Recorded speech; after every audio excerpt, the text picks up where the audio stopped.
नमस्ते। सबसे पहले मैं कहना चाहूँगी आप सबको दिवाली की ढेर सारी शुभकामनाएं। मैं उम्मीद करती हूँ कि ये दिवाली आपके और आपके परिवार के लिए मंगलमय रहे, आपके घर में रिद्धि सिद्धि का वास हो और आपकी सारी मनोकामनाएं पूरी हों। और उसके बाद मैं कहना चाहूँगी कि मेरी आवाज़ बहुत बहुत बहुत अजीब लग रही होगी, क्योंकि अगर आप मुझे मेरे सोशल मीडिया पर फॉलो करते हैं तो वो पता होगा मेरी तबीयत ख़राब है और मेरा गला बहुत बुरी तरह से बैठा हुआ है। पर क्योंकि ये दिवा व्लॉग का आखिरी दिन है तो मैं इसे एक और हिंदी व्लॉग से ही ख़त्म करना चाहती थी, क्योंकि मैंने ये शुरू भी एक हिंदी व्लॉग से किया था। तो मैं आप लोगों से बस बैठ के बात करना चाहती थी कि आपने इस फेस्टिव सीजन क्या क्या किया या आप दिवाली पे क्या क्या करते हैं, क्योंकि हर जगह के रीति रिवाज अलग होते हैं, कल्चर अलग होते हैं। और अगर हमें एक ऐसी जगह मिल जाए जहां हम अपने अपने कल्चर डिस्कस कर सकते हैं तो ये बहुत ही मज़ेदार होगा, क्योंकि हम जान पाएंगे कि बाकी लोग क्या करते हैं और हम क्या करते हैं और ये कैसे फ़र्क है या कैसे सिमिलर है। तो ऑब्वियसली मैं अपने आप से ही शुरुआत करती हूँ।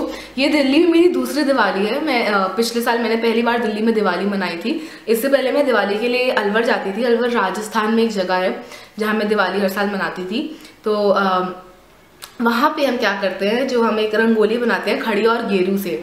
खड़ी और गेरू लाल और सफ़ेद चूने के नाम हैं और उससे हम रंगोली बनाते हैं। तो जब पिछले साल मैंने यहाँ पे दिवाली मनानी थी, मुझे कहीं भी खड़िया गेरू नहीं मिला, क्योंकि यहाँ के वो कल्चर नहीं है। यहाँ पे ज़्यादातर लोग रंगों से ही रंगोली बनाते हैं, जो मुझे बहुत पसंद भी है क्योंकि बहुत सुंदर लगती है वो। पर मुझे खड़िया गेरू में ढूंढने में बहुत मुसीबत हुई और उसके बाद फाइनली मैंने जो ड्राई पेस्टल्स होते हैं उनको क्या कहते हैं, पानी में गला के एक सफ़ेद ड्राई पेस्टल को और एक लाल ड्राई पेस्टल को खड़िया गेरू के रूप में रंगोली बना पाई मैं। तो मैं इस साल भी शायद वही करूँगी, क्योंकि मुझे अभी तक कहीं खड़िया गेरू मिला नहीं है। और हम आज के दिन ही जैसे रंगोली बनाते हैं और सब अलमारियों पे रोली से शुभ लाभ लिखते हैं, क्योंकि वो लक्ष्मी जी को न्योतने के बराबर होता है। मेरे यहाँ पर्सनली छोटी दिवाली जो कल थी उस पर 11 दिए जलते हैं और दिवाली आज के दिन 21 दिए जलते हैं, एक बड़ा दिया और 20 छोटे दिए। मैंने सुना है कुछ लोगों के 51 दिए जलते हैं, कुछ के यहाँ 11 ही जलते हैं। आपके यहाँ कितने दिए जलते हैं मुझे प्लीज़ बताइएगा। और एक बार जब पूजा हो जाए तो उसके बाद उन दियों को घर के अलग अलग जगहों पे रख दिया जाता है। और जो मैं बता रही थी खड़िया गेरू, उससे सिर्फ घर के आंगन या एंट्री पे ही रंगोली नहीं बनती, किचन में बनती है। और कहाँ बनाते हैं, जहाँ दिए रखने होते हैं उसके नीचे पूरा वही सेम चीज़ बनाते हैं। खड़िया गेरू से ही पट्टा और दिए बनाते हैं और उसके ऊपर एक्चुअल पट्टा और दिए रखते हैं। तो वो भी बहुत इंटरेस्टिंग होता है।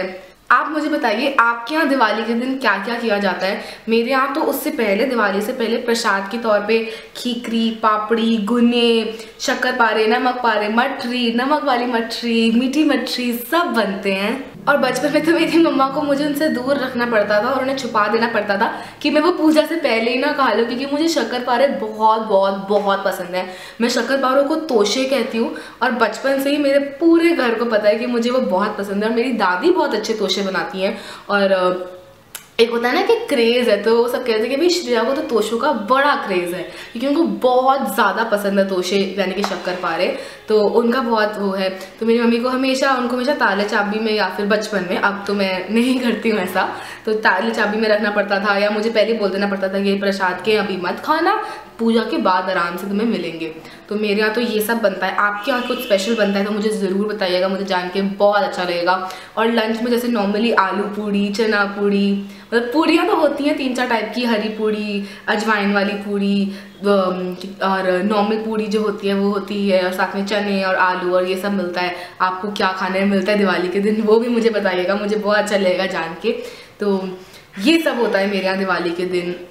हमारे यहाँ दिवाली बड़ी सिंपल तरीके से मनाई जाती है, कुछ ज़्यादा इलेबोरेट नहीं होता है, बहुत ज़्यादा इलेबोरेट पूजा नहीं होती, छोटी सी पूजा होती है और फिर हम सब बस बैठ जाते हैं नॉर्मली ना। हमारे यहाँ ज़्यादा हम पटाखे वटाखे करते हैं, क्योंकि जैसे आपने अगर मेरा पहला दिवा व्लॉग देखा होगा उसके अंदर मैंने बोला था मुझे पटाखे बिल्कुल पसंद नहीं है। तो ना मैं पटाखे जलाती हूँ ना मैं कुछ करती हूँ, जो मुझे लगता है आप सबको भी करना चाहिए। आज दिवाली के दिन आप कोशिश कीजिएगा कि आप कम से कम पटाखे जलाएं। अगर आप ना ही जलाएं तो वो बहुत अच्छा होगा, क्योंकि वो हमारे पर्यावरण को इतनी हानि पहुँचाते हैं और वो हमारे खुद के लिए भी अच्छा नहीं है, क्योंकि हम इतना पोल्यूशन बढ़ा रहे हैं तो वो आगे जाके हमारे को ही हार्म करेगा। तो उससे तो अच्छा है ना कि हम ना ही करें। तो एक आप ये आज ट्राई कीजिएगा कि आप कम से कम पटाखे जला पाएँ। अगर आप एक पटाखा भी कम जलाएंगे जितना आप जलाते हैं तो आप कुछ कंट्रीब्यूट कर रहे हैं, तो प्लीज़ वो ट्राई कीजिएगा। और बाकी इन 20 दिनों में मैंने काफ़ी शॉपिंग करी, बहुत सारी शॉपिंग करी। मैंने अपना हॉल भी डाला था अभी परसों, जिसपे अलग अलग विचित्र टाइप के भी कमेंट्स आए जो मुझे तब बहुत बुरे लगे, बट फिर मैंने बाद में अपने आप को समझाया कि हम हर किसी को खुश नहीं कर सकते। हम कुछ भी कर ले, कुछ लोग हैं जो हमको कभी पसंद नहीं करेंगे, उनको इम्प्रेस करने के लिए अगर हम अपना गला काट के उनके चरणों में भी रख दें तो मेरे ख्याल से वो यही कहेंगे गला थोड़ा टेढ़ा काटा है, थोड़ा सीधा काट सकती थी तुम। तो इसलिए अब मैं ये अपने आप को समझाना शुरू कर चुकी हूँ कि हर किसी को इम्प्रेस करना ना तो एक ज़रूरत है ना आपको करना चाहिए, क्योंकि अगर आप हर किसी के हिसाब से उनके सांचे में ढलने की कोशिश करेंगे तो आप अपने साथ नाइंसाफ़ी कर रहे हैं, और अगर आप अपने साथ इंसाफ नहीं कर सकते तो किसी और को खुश करने का फ़ायदा ही क्या है। तो एक वो बात मैंने करके अपने सिस्टम से बाहर निकालनी थी। और अगर आप जैसे देख सकते हैं पीछे मैंने अपनी दीवार भी सजाई है, मैंने अलग अलग फोटो फ्रेम में अलग अलग कोट्स, अच्छे अच्छे कोट्स लिख के लगाए हैं। जैसे एक कोट पे लिखा है good things come to those who hustle, जिसका मतलब है कि अच्छी चीज़ें उन्हीं को मिलती है जो मेहनत करते हैं, ना कि उनको जो वेट करें। अगर आप सिर्फ एक बैठे हुए एक जगह पे वेट कर रहे हैं कुछ होने का तो शायद वो कभी ना हो, क्योंकि सबकी किस्मत उतनी अच्छी नहीं होती। अच्छी चीज़ें उनको मिलती है जो उसके लिए काम करना सीख सकते हैं। फिर एक कोट है जिसपे लिखा हुआ है you can't change your life overnight, जिसका मतलब है आप अपनी ज़िंदगी को एक रात में नहीं बदल सकते।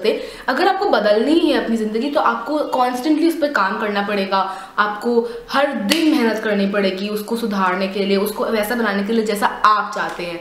फिर और भी बहुत चीज़ें लिखी हुई हैं पर मैं उसमें नहीं जाना चाहूँगी। तो बेसिकली मैंने ये काम किया, मैंने अपनी सारी प्रेजेंटेशंस ख़त्म करी। मेरे कॉलेज में प्रेजेंटेशंस थी जो इंटरनल मार्क्स के लिए होती हैं, तो मेरे को 4 प्रेजेंटेशन देनी थी, 2 असाइनमेंट देनी थी और 4 मेरे हिसाब से टेस्ट देने थे। वो सब किया मैंने, और वो सब मैं अपने स्नैपचैट पे इतना ज़्यादा दिखा रही थी। तो अगर आप मुझे स्नैपचैट पे फॉलो करते हैं आपको पता होगा कि मैं कितनी दुखी हो चुकी थी अपनी प्रेजेंटेशन से, क्योंकि एक बार क्या हुआ, जिस दिन मुझे प्रेजेंटेशन देनी थी उस दिन टाइम अप हो गया सर के पास, तो वो मेरी ले नहीं पाए प्रेजेंटेशन। तो मेरे को फिर एक और दिन सिर्फ प्रेजेंटेशन देने के लिए जाना पड़ा, जो धनतेरस का दिन था, यानी परसों धनतेरस का दिन था। और वैसे तो मैं धनतेरस में इतना मानती नहीं हूँ, पर जब छुट्टी की बात आती है तो मैं हर फेस्टिवल में मान सकती हूँ, क्योंकि छुट्टी किसको बुरी लगती है, किसी को बुरी नहीं लगती। सबको अच्छा लगता है कि हम घर पे आराम करें, बस बैठे रहें और सोएं। स्पेशली सर्दियों में, सर्दियाँ फाइनली आ गई हैं। जब मैंने दीवार लॉक शुरू किया था तो इतनी ज़्यादा गर्मी थी कि मुझे लगा नहीं था कि इस साल सर्दियाँ भी आएंगी।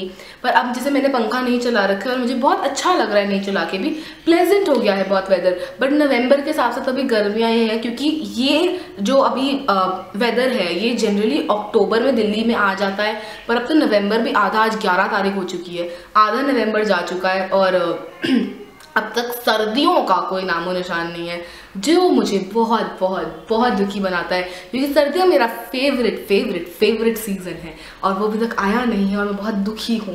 पर कोई नहीं, मेरी बिंदी जगह में है ना, हाँ। पर कोई नहीं, हम सर्दियों का इंतज़ार कर सकते हैं। फिर मेरा 21वां बर्थडे भी आ रहा है, जो मैं अभी तक तो कुछ मैंने सोचा नहीं है मुझे क्या करना है उस दिन, क्या नहीं करना है। पर एक बात तो पता है कि मैं फिर से बहुत दुखी हूँ कि मैं बड़ी हो रही हूँ।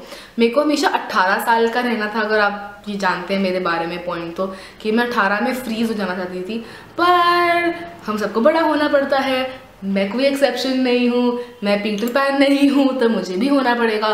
तो 26 जनवरी 2016 को मैं 21 साल की हो रही हूँ, और 21 इतना बड़ा साउंड करता है जिसमें कि कोई हद नहीं, ऐसा लग रहा है कि पता नहीं मैं कितनी बड़ी हो रही हूँ। पर कोई नहीं, मुझे ऐसा लगता है कि हमारी एज मेंटली डिफाइन होती है, ना कि एक नंबर से। अगर कोई इंसान बहुत मेच्योर है पर वो 15 साल का है, इसका मतलब ये नहीं कि वो बच्चा है। मैंने एक कोट पढ़ा था जिसका जो कह रहा था baby shark is still a shark, जिसका मतलब है कि अगर कोई इंटेलिजेंट है, कोई कुछ करने की क्षमता रखता है, तो उसकी उम्र से कोई मतलब नहीं है, वो क्षमता उसके लिए काफ़ी है। तो वो मैं एक बहुत चीज़ें मानती हूँ। और क्या चल रहा है आपकी लाइफ में, क्या चल रहा है, कमेंट नीचे कीजिए, मुझे बताइए, मुझे बहुत अच्छा लगेगा जान के। फिर मैंने और क्या किया, अरे मैं बताना ही भूल गई, मैं अभी वीकेंड के लिए, दशहरे वाले वीकेंड के लिए ही अपनी फैमिली के साथ सूरजगढ़ गई थी। इतनी प्यारी जगह है सूरजगढ़ में, एक फोर्ट है सूरजगढ़ फोर्ट के नाम से, ये भी राजस्थान में ही है। मुझे ऐसे फोर्ट्स और पुराने टाइम की जगहें इतनी ज़्यादा पसंद है, क्योंकि वो एकदम मुझे ना ट्रांसपोर्ट कर देती है उस टाइम में। मैं वहाँ पे होती तो मैं सोचती हूँ कि अरे अगर यहाँ पे राजा होते तो वो ऐसे चलते, वो ऐसे करते। मुझे रजवाड़ों की कहानियाँ बहुत पसंद है, बहुत ज़्यादा पसंद है। तो हम उस फोर्ट में रुके थे, मैंने स्नैपचैट में सब कुछ दिखाया था। फोर्ट बहुत सुंदर था, बहुत प्यारा था। अगर आप दिल्ली में हैं और अगर आप एक वीकेंड गेट अवे चाहते हैं तो वो बहुत सुंदर जगह है, बहुत ही सुंदर जगह है। तो मैं वहाँ गई और मुझे बहुत अच्छा लगा। मैं अपने परिवार का थोड़ा टाइम स्पेंड किया, उनके साथ रिलैक्स किया। हमें बहुत ज़रूरत थी साथ में कहीं जाने की और बस रिलैक्स करने की। ना हमने शॉपिंग करी, घूमे फिरे, नहीं, हमने वहाँ पे जाके सिर्फ रिलैक्स किया। और कभी कभार ऐसी ट्रिप्स अच्छी भी लगती है। हाँ, मुझे शॉपिंग ट्रिप्स भी बहुत पसंद है, पर कभी कभार सिर्फ रिलैक्स करना और अपने आसपास और अपने प्रिय लोगों के साथ टाइम बिताना बहुत अच्छा लगता है। तो मैंने वो किया। और मैंने क्या किया इन 20 दिनों में? और तो मैंने शायद कुछ नहीं किया इन 20 दिनों में। इतनी एक्साइटिंग लाइफ भी नहीं है। मुझे लगा था जैसे पता नहीं मैं कितना कुछ कर रही हूँ, पर मैं हाँ इस दीवालॉग सीरीज़ को बहुत मिस करूँगी, क्योंकि हर दिन मैं एक्साइटेड होती थी। 10:30 बजे मैं चेक कर रही थी अपना फ़ोन या लैपटॉप कि कब पहला कमेंट आएगा, क्या पहला कमेंट आएगा और क्या लोग सोचेंगे। हाँ, मैं उतना रिप्लाई नहीं कर पाई, उतना क्या मैं बिल्कुल रिप्लाई नहीं कर पाई, क्योंकि जैसे मैंने बताया मैं अपनी असाइनमेंट्स भी कर रही थी, फिर मेरी तबीयत भी बहुत ख़राब हो गई। तो सॉरी, कुछ हुआ नहीं मुझसे रिप्लाई ज़्यादा, क्योंकि मेरे को मन ही नहीं करता था बिल्कुल रिप्लाई करने का। तो उसके लिए बहुत बहुत बहुत सॉरी। पर हर रोज़ सुबह 10:30 बजे मेरे दिल में जो एक्साइटमेंट होती थी कि आज क्या कमेंट आएंगे, आज ये लोगों को कैसी लगेगी वीडियो। मैंने बहुत कोशिश करी कि हर एक वीडियो अलग हो, जो मैं नहीं करती हूँ वैसी कुछ हो और आप लोगों को देखने में वो मज़ा आए। होपफुली मैं उसमें कामयाब हो पाई हूँ। मुझे बताइएगा ज़रूर आपको दीवालॉग कैसा लगा और क्या मुझे कंटिन्यू करता रहना चाहिए अगले साल से, या फिर मतलब छोड़ दो, मेरे बस की नहीं है ये, हमसे ना हो पाए, मुझे वो ज़रूर बताइएगा। मेरा गला अब बिल्कुल मरने वाला है, पर हम जल्दी से ये वीडियो पूरी करेंगे। तो हाँ, जैसे कि मैं कह रही थी कि मैं बहुत मिस करूँगी दीवालॉग को, क्योंकि जैसे मैंने कहा आप लोगों के कमेंट्स पढ़ के मेरा दिन बन जाता था कि आप लोग इतना प्यार दिखाते हैं मुझे कभी कभी कि मुझे लगता है कि बस मैं एक्सप्लेन नहीं कर सकती वो भावना कि मुझे कितना कितना कितना अच्छा लगता है। और आप लोगों ने मैंने 40,000 सब्सक्राइबर्स भी कंप्लीट कर लिए, जो कि मतलब इन्हीं 20 दिनों में, जो कि मेरे लिए तो भाई बहुत बहुत बड़ी बात है। क्योंकि मेरे लिए बहुत बड़ी बात है 40,000, क्योंकि जो मेरी हिस्ट्री रह चुकी है उस हिसाब से मुझे लगता था कि मैं एक बहुत लोनली लाइफ जीऊँगी, क्योंकि मेरे ज़्यादा दोस्त नहीं थे एक टाइम पे, और ना मुझसे कोई बात करना चाहता था, क्योंकि जिस तरह से मैं लगती थी या जिस तरह की मैं थी। तो उस लड़की के लिए 40,000 लोग, उसकी फैमिली का पार्ट होना बहुत बड़ी बात है। तो आप सबको बहुत बड़ा धन्यवाद, ढेर सारा प्यार। और मैं तो बयां भी नहीं कर सकती कि मेरे लिए कितनी कितनी कितनी बड़ी बात है। बस बहुत बड़ी बात है, मैं और कुछ नहीं कह सकती सिवाय इस लाइन की बहुत बड़ी बात है। तो हाँ, बस आज की वीडियो के लिए यही है। एक बार फिर से आप सबको दिवाली की ढेर सारी शुभकामनाएं, और मैं आशा करती हूँ ये दीवालॉग सीरीज़ आपको काफ़ी पसंद आई होगी। और बस मेरे पास और कुछ नहीं है, मैं थोड़ी सी इमोशनल हो रही हूँ, तो मैं अब वीडियो को बंद करूँगी और आप सबसे यही कहूँगी कि आशा करती हूँ आपको ये वीडियो अच्छी लगी हो। अगर लगी तो प्लीज़ रेट, कमेंट और सब्सक्राइब कीजिए। अगर आप चाहते हैं कि आप मेरी डेली लाइफ को देख सके अभी भी, जब मैं दीवालॉग ना करूं, तो मेरे सोशल मीडिया पे आप मुझे फॉलो कर सकते हैं, जिसके लिंक सब नीचे होंगे डिस्क्रिप्शन बॉक्स में, तो वहां जाके आप खोल सकते हैं। मैं आपसे परसों मिलती हूँ वापस, तब तक के लिए अपना ध्यान रखिएगा और हाँ, ढेर सारा प्यार सभी को। बाय।